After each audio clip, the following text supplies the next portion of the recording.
think I can help people if I get my hands a little bit dirtier. Your mom wanted you to scatter her ashes, right? We know what they should do. Don't you ever want to just shake them? Well, we don't shake them. I take that back. Run? Huh? Sounds so unethical. You're just gonna burn down your career and take me with you. Coin flip?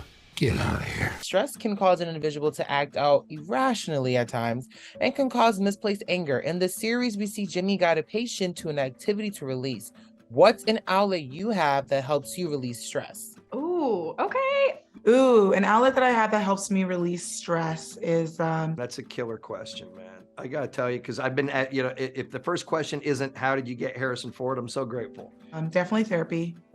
Great. So I actually went and talked to a guy about happiness because I've struggled with it.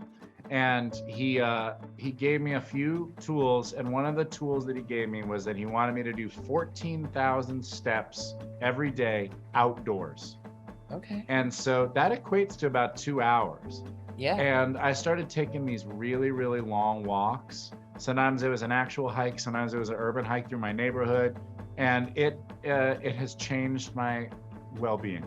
I saw an HBO Real Sports thing about a therapist. This is one of the genesis stories of this show. It's really out there that young men and women were coming back from being in the service and getting in bar fights and getting arrested and people up. And he took them to MMA. And his whole premise was, if you're going to beat the crap out of people, why don't you do it here for a couple of weeks till we figure out how to make you stop? You know what I mean? So it's real, right? And it does extend, because don't you need that, man? When I lose my mind, and I'll tell you the sad part for me, my whole life, it's been playing basketball. I loved it since I was a kid. I completely forget what's going on. The reason it's sad is I'm almost 1,000 years old now, and I'm still playing in a basketball game that 30 years ago, I was the young guy, and now I'm one of the 3 old guys that these kids still let play.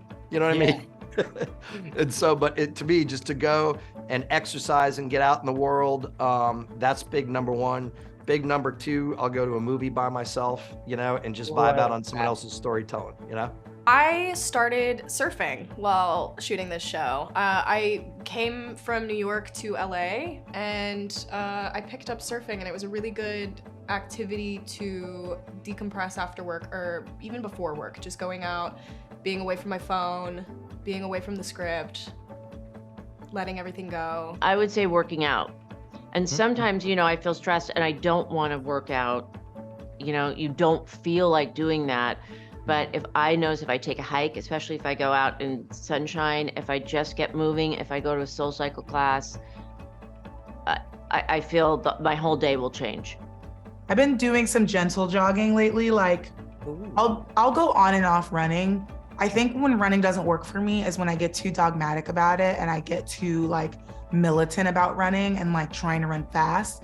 But I had a breakthrough recently, which was I'm not running for anyone but myself. So I can go as slow as I want or as fast as I want. And when I keep that in mind, then I can run a little farther. You run your own race at your I'm running my own race, and it's my foot, one foot in front of the other. So jogging lately has been really great. And then I have this huge hill at the end of my jog.